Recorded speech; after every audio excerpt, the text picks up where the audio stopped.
Good morning everyone.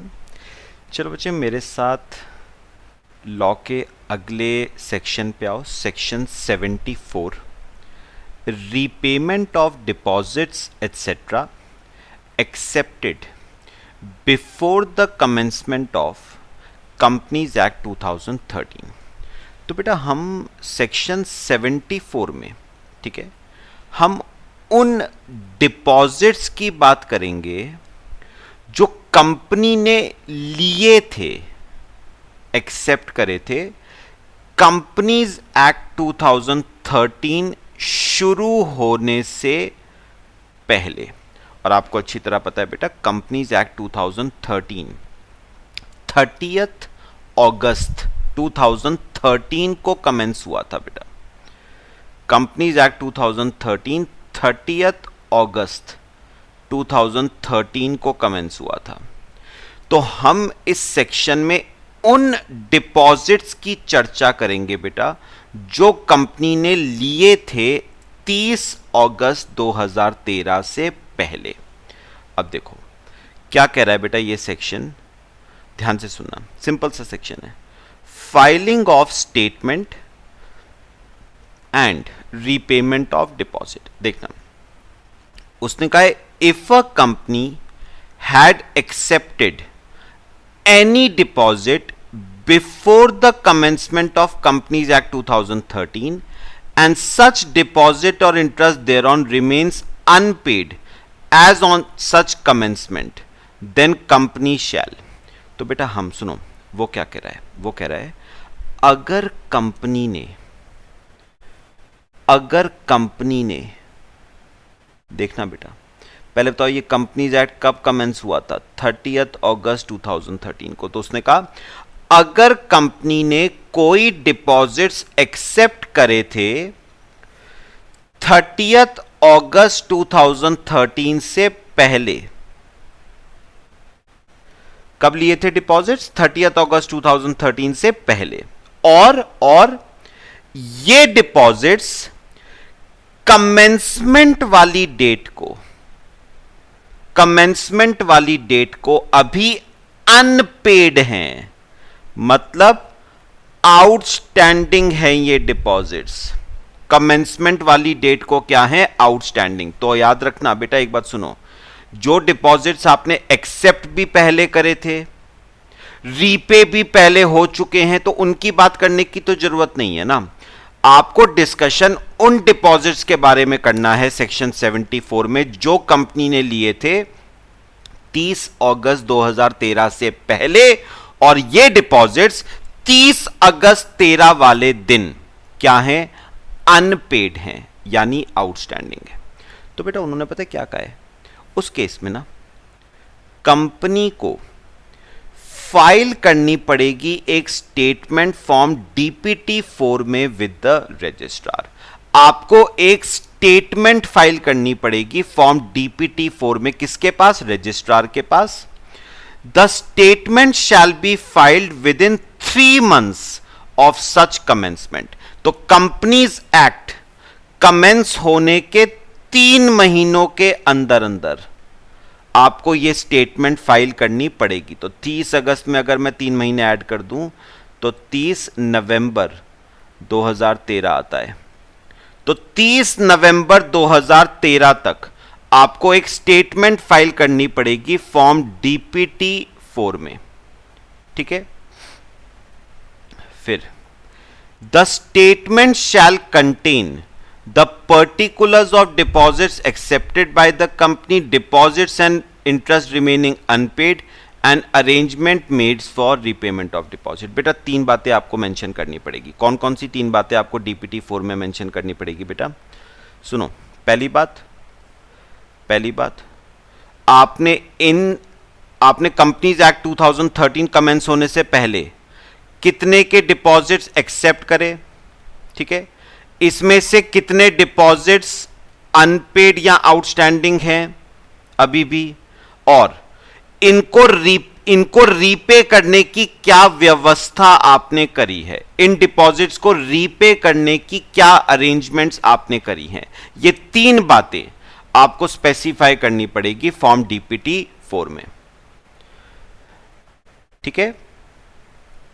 अच्छा, उसके बाद the statement shall be filed notwithstanding anything contained in any other law for the time being in force और the terms and condition subject to which deposits are accepted. मतलब बेटा किसी और law में क्या लिखा हुआ है, टर्म्स एंड कंडीशंस क्या हैं, ये स्टेटमेंट आपको फाइल करनी ही करनी है उन डिपॉजिट्स के रिस्पेक्ट में जो डिपॉजिट्स आपने कंपनीज एक्ट 2013 होने से पहले एक्सेप्ट करे थे, और वो डिपॉजिट्स कमेंसमेंट वाली डेट को क्या है, आउटस्टैंडिंग। फाइल करनी ही करनी है बेटा ये स्टेटमेंट। अच्छा, अब क्या कहता है बेटा ये section, repay such deposits with in 3 years from the commencement of Companies Act 2013 or on or before the expiry of the period for which deposits are accepted, whichever is earlier। बेटा आपने rule 3 सब rule 2 पढ़ा था, tenure of deposits. In fact rule 3 सब rule 1 tenure of deposits का, तो उसमें आपको याद होगा टेन्योर जो दे रखा था आपको वो मिनिमम 6 months था और मैक्सिमम 36 months था। 36 months मतलब बेटा डिपॉजिट्स का टेन्योर 3 साल से ज्यादा का नहीं हो सकता है। अब मेरी एक बात समझना ध्यान से, और ये रूल किसने बनाए, कंपनीज एक्ट 2013 के अंडर है ये रूल्स। सुनो बेटा, अब उन्होंने क्या कहा, इमेजिन करो, मैं एक एग्जांपल देता हूं आपको। आपने बेटा कोई डिपॉजिट्स लिए थे ऑन से 1 अक्टूबर 2012, आपने डिपॉजिट्स लिए थे 1 अक्टूबर 2012 को, और इसका टेन्योर था से फॉर एग्जांपल 2 years, 2 साल का टेन्योर था बेटा इन डिपॉजिट्स का। तो अब सुनो बेटा, डिपॉजिट्स कब लिए हैं, कंपनीज एक्ट 2013 शुरू होने से पहले, और मैं मान के चल रहा हूं ये डिपॉजिट्स 30 अगस्त 2013 को जिस दिन कंपनीज एक्ट कमेंस हुआ उस दिन क्या थे, आउटस्टैंडिंग, रीपे नहीं हुए थे। क्यों, क्योंकि टेन्योर बेटा 2 साल है। तो मुझे एक बात बताओगे बेटा, इन डिपॉजिट्स की रीपेमेंट की ड्यू डेट क्या है। 1 अक्टूबर 12 में अगर मैं 2 साल ऐड करूं तो यह आता है 1 अक्टूबर 14। तो इन डिपॉजिट्स के रीपेमेंट की ड्यू डेट है 1 अक्टूबर 14। तो उन्होंने कहा है repay such deposit with in 3 years। बेटा याद रखना, कंपनीज एक्ट 2013 में टेन्योर डिपॉजिट्स का मैक्सिमम 36 months हो सकता है, उससे ज्यादा नहीं हो सकता बेटा। 3 years क्या हो गया, 36 months from the commencement of the companies act. तो सुनो बेटा, कंपनीज एक्ट आपको क्या कह रहा है कि ये जो डिपॉजिट्स आपने कंपनीज एक्ट 2013 होने से पहले, शुरू होने से पहले एक्सेप्ट करे थे ना, इन्हें रीपे कर देना कंपनीज एक्ट शुरू होने के 3 साल के अंदर अंदर, क्योंकि हमारा रूल 3(1) कहता है कि मैक्सिमम टेन्योर 36 months का हो सकता है, उससे ज्यादा नहीं। तो 30 अगस्त को ये कंपनीज एक्ट आया था, ये कह रहा है हमारे आने के 3 साल के अंदर अंदर रीपे कर देना, मतलब 30 अगस्त 16 तक, और before the expiry of the period for which deposits are accepted. अब बताओ बेटा, ये जो डिपॉजिट्स आपने लिए थे इनका टेन्योर कितना था, इनका टेन्योर था 2 साल, 1 अक्टूबर 14 तक। तो पीरियड कब एक्सपायर हो रहा है, 1 अक्टूबर 14 को। तो 30 अगस्त 16 और 1 अक्टूबर 14 जो भी अर्लियर है, तो आपको ये डिपॉजिट्स 1 अक्टूबर 14 तक रीपे करने पड़ेंगे। तो बेटा एक बात सुनो ना, ये तो मैक्सिमम पीरियड है, इससे ऊपर तो आपके डिपॉजिट्स की रीपेमेंट का पीरियड जा ही नहीं सकता बेटा, इससे कम हो सकता है। 30 अगस्त से ऊपर नहीं जा सकता, 30 अगस्त 16 से ऊपर नहीं जा सकता, इससे कम हो सकता है। बेटा इससे कम कब होगा, अगर टेन्योर कम है तो कम होगा। मैं आपको एक और एग्जांपल देता हूं। सपोज, चलो ये डेट वही रखते हैं, आपने 1 अक्टूबर 12 को आपने एक्सेप्ट करे। बेटा अब ये जो 36 महीने का टेन्योर था ना, ये बेटा कंपनीज एक्ट 2013 में ही आया है, उससे पहले कोई रिस्ट्रिक्शन नहीं थी। तो सपोज मैं कहता हूं टेन्योर है 4 साल। तो अब सुनो, आपने डिपॉजिट्स एक्सेप्ट कब करे थे? कंपनीज एक्ट 2013 आने से पहले। टेन्योर क्या था? 4 साल, क्योंकि बेटा ओल्ड कंपनीज एक्ट में टेन्योर पे कोई रिस्ट्रिक्शन नहीं थी। तो मुझे एक बार बताओगे ड्यू डेट क्या आती है बेटा? 1 अक्टूबर 12 में अगर मैं 4 इयर्स ऐड करूं तो ड्यू डेट आती है 1 अक्टूबर 16।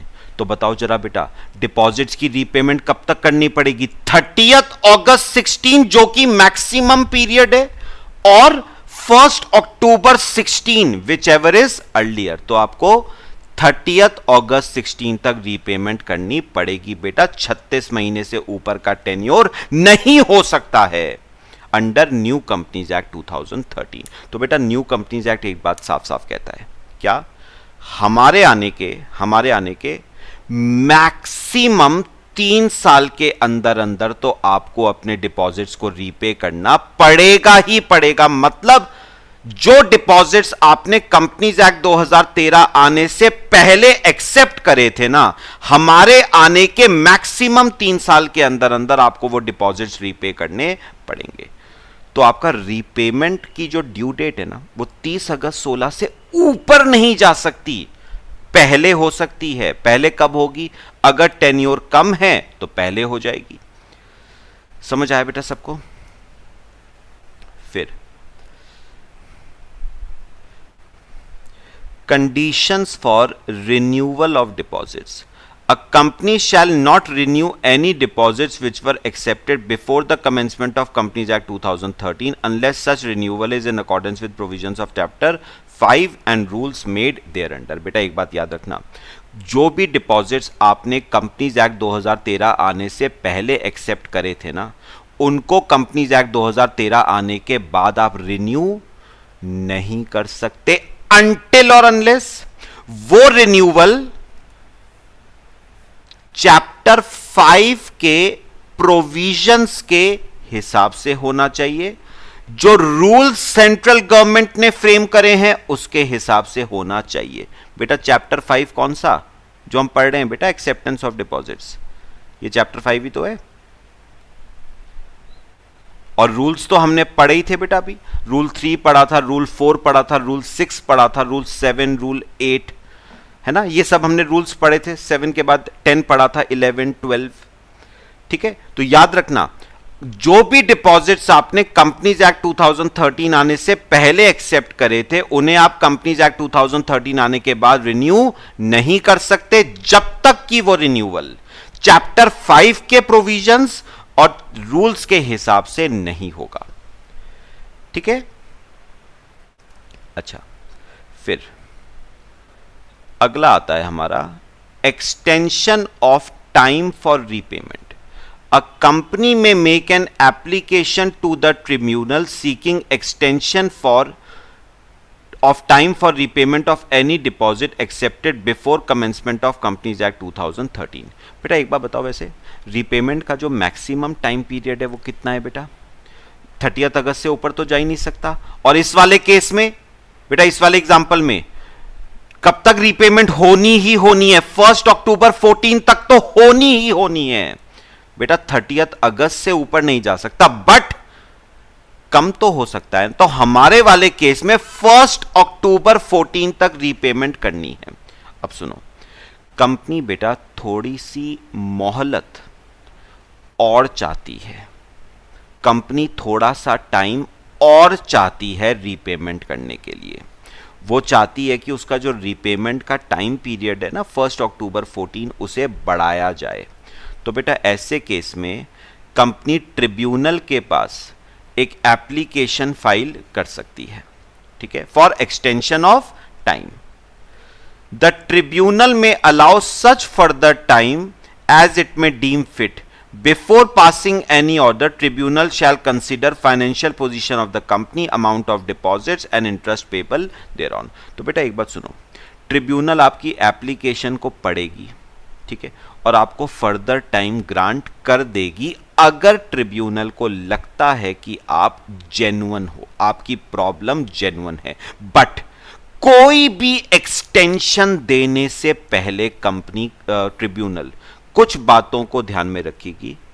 कंपनी की फाइनेंशियल पोजीशन कैसी है, अमाउंट ऑफ डिपॉजिट्स कितने हैं और उन पे इंटरेस्ट कितने का है। बेटा सिंपल वर्ड्स में कंपनी ट्रिब्यूनल ये देखना चाहती है क्या आपकी फाइनेंशियल पोजीशन साउंड है या नहीं, ताकि आप फ्यूचर में डिपॉजिट्स और उसके इंटरेस्ट को क्या कर पाओ, पे कर पाओ। ठीक है। फिर punishment, if a company fails to repay the deposits or interest thereon in accordance with the time allowed, including further time allowed by the tribunal। तो बेटा याद रखना, अगर कंपनी डिपॉजिट्स और उसके इंटरेस्ट को ड्यू डेट तक रीपे नहीं कर पाती है, then punishment will be as follows. बेटा कंपनी के ऊपर क्या पनिशमेंट है, मिनिमम फाइन लगेगा 1 करोड़ का, मैक्सिमम फाइन लगेगा 10 करोड़ का। अच्छा, जो ऑफिसर इन डिफॉल्ट है उसको इंप्रिजनमेंट हो सकती है 7 साल की मैक्सिमम, फाइन लग सकता है मिनिमम 25 लाख और मैक्सिमम जा सकता है 2 करोड़ रुपए तक। एंड बोथ भी लिख लेना, बोथ भी हो सकते हैं बेटा, and both, imprisonment plus fine भी हो सकता है। ठीक है। और लास्ट सेक्शन बेटा इस चैप्टर का हमारा आता है damages for fraud, section 75। Simple सा है। व्हेन इज सेक्शन 75 अट्रैक्टेड, देखो, if a company fails to repay the deposits or part thereof or interest thereon referred to in section 74 within time specified in section 74 or any extension of time granted by tribunal under section 74। तो वो कह रहा है अगर company deposits को या पूरे deposits को या आधे डिपॉजिट्स को या इंटरेस्ट को पे नहीं कर पाती है within the time period specified under section 74 and it is prove that deposits had been accepted with an intent to defraud the depositors or for any fraudulent purpose. अब सुनो बेटा, अब वो कह रहा है कि पहली बात, कंपनी डिपॉजिट्स को रीपे करने में अनसक्सेसफुल रही बेटा, असमर्थ रही। ठीक है, within the time period specified under section 74, और ये प्रूव हो जाता है कि कंपनी ने जो ये डिपॉजिट्स लिए थे ना, ये किसी जेन्युइन पर्पस के लिए नहीं दिए थे, बल्कि फ्रॉडुलेंट पर्पस के लिए लिए थे। डिपॉजिटर्स को धोखा देने की इंटेंशन से आपने ये डिपॉजिट्स लिए थे बेटा। तो उस केस में every officer of the company who was responsible for the acceptance of such deposit shall be personally responsible, personally liable होंगे बेटा, without any limitation of liability. क्या मतलब हुआ, अनलिमिटेड लाइबिलिटी होगी, उनके पर्सनल एस्टेट को भी लायबल ठहराया जा सकता है, अनलिमिटेड लाइबिलिटी। ठीक है, for all or any of the losses or damages that have been incurred by the depositor. तो बेटा याद रखना, डिपॉजिटर्स को जितने रुपए का नुकसान हुआ है ना कंपनी के फ्रॉड की वजह से, बेटा ऑफिसर उतने अमाउंट के लिए क्या होगा, पर्सनली लायबल, और उसकी लायबिलिटी अनलिमिटेड होगी। मतलब कल को उसके पर्सनल एस्टेट को भी लायबल ठहराया जा सकता है। तो मैं दोबारा बोल रहा हूं बेटा, सेक्शन 75 अप्लाई कब करेगा। पहली बात, आपने जो डिपॉजिट्स लिए थे आप उनको रीपे नहीं कर पाए with in the time period allowed under section 74, और ये प्रूव हो जाता है कि डिपॉजिट्स लेने के पीछे आपकी इंटेंशन धोखा देने की है, या आपने डिपॉजिट्स लिए हैं फ्रॉड के लिए। तो उस केस में याद रखना बेटा, कंपनी का जो भी ऑफिसर है वो लायबल होगा, पर्सनली लायबल होगा, उसकी अनलिमिटेड लायबिलिटी होगी। ठीक है, for all losses incurred by the depositor. Depositor को ऑफिसर्स के फ्रॉड की वजह से जितने रुपए का नुकसान होगा ना, उतने रुपए के लिए वो ऑफिसर्स क्या होंगे, पर्सनली लायबल। और लास्ट इसमें आता है हमारा क्लास एक्शन। क्या होता है मैं आपको बताता हूं। एनी सूट, प्रोसीडिंग्स और other action may be taken by any person or any association of persons who have incurred any loss as a result of failure of the company to repay the deposits or part thereof or interest thereon। मैं आपको समझा देता हूं बेटा class action क्या होता है। Example देखो,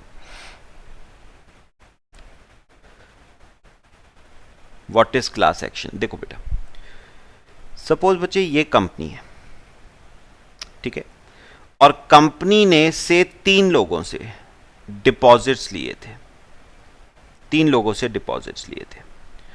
ए ने कंपनी को डिपॉजिट दिया था 10 लाख का सपोज, बी ने कंपनी को डिपॉजिट दिया था 5 लाख का, और सी ने कंपनी को डिपॉजिट दिया था 15 लाख का। मतलब टोटल डिपॉजिट कंपनी ने लिया था 30 लाख रुपीस का। ठीक है बेटा। अच्छा अब सुनना ध्यान से। अब हुआ क्या बेटा, हुआ क्या, कंपनी ने इन डिपॉजिटर्स का डिपॉजिट रीपे नहीं करा।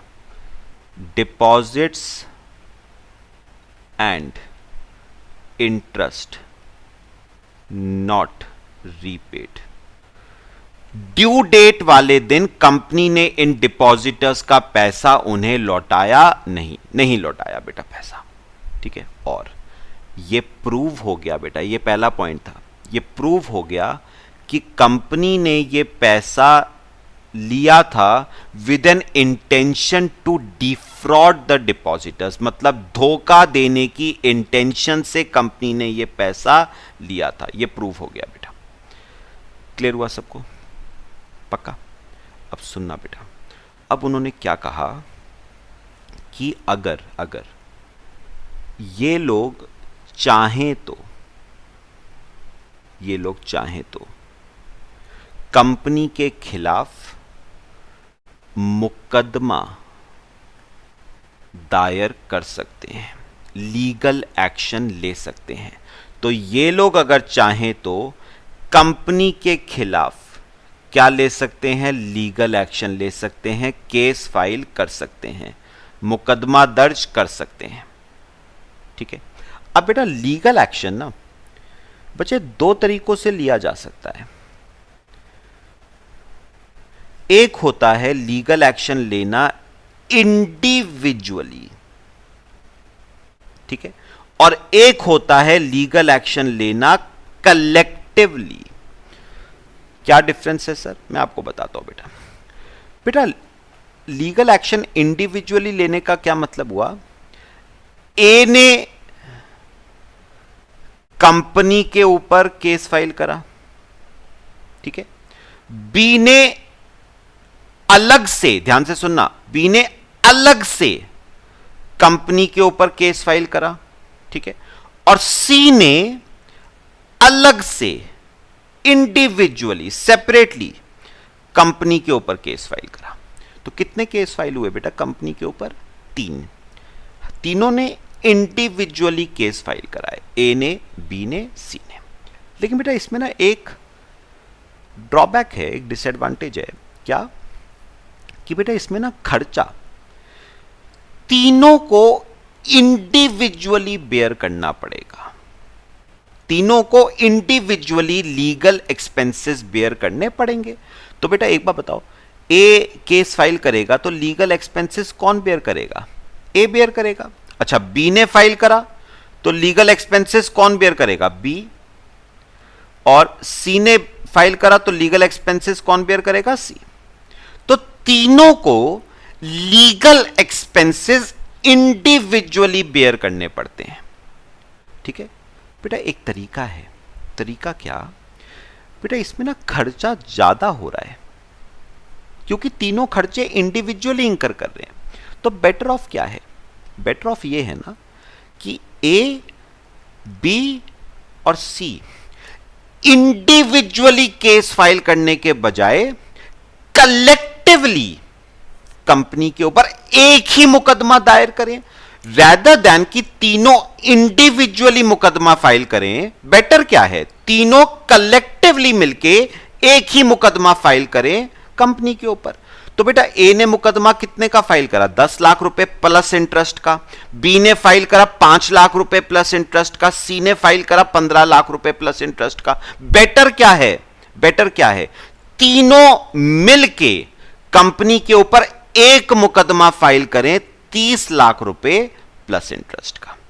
तो इसे हम कहते हैं ए प्लस बी प्लस सी, तीनों मिलके कंपनी के ऊपर कलेक्टिवली केस फाइल करें 30 लाख रुपीस प्लस इंटरेस्ट का। बेटा इसमें बेनिफिट यह होता है कि लीगल एक्सपेंसेस तीनों को इंडिविजुअली बेयर नहीं करने पड़ते हैं। तो जहां बेटा लीगल एक्सपेंसेस, सपोज इसने 10 इंकर करे, इसने 10 इंकर करे, इसने 10 इंकर करे, तो कितने लीगल एक्सपेंसेस हो गए? 30,000 ना। 3 बार इंकर हुए। यहां पर बेटा लीगल एक्सपेंसेस कितनी बार इंकर होंगे? एक बार। कितने? 10,000। पैसा बच जाता है बेटा इसमें। भाई केस एक है तो लीगल एक्सपेंसेस एक ही बार तो आएंगे। वहां पर 3 केसेस थे तो लीगल एक्सपेंसेस कितनी बार आएंगे? 3 बार। इसी को हम क्या नाम देते हैं? Class action. पूरी क्लास ने मिलके एक साथ क्या लिया है? एक्शन लिया है कंपनी के अगेंस्ट। पूरी क्लास ने मिलके एकजुट होके कंपनी के खिलाफ क्या लिया है? एक्शन लिया है। इसे हम क्या कहते हैं? Class action. बस लो बेटा, इसी के साथ आपका ये चैप्टर जो था, चैप्टर 5 एक्सेप्टेंस ऑफ डिपॉजिट्स, पूरा हमारा फिनिश हो गया। कॉपी कर लो। चलो कल से आपका एक न्यू चैप्टर शुरू करेंगे।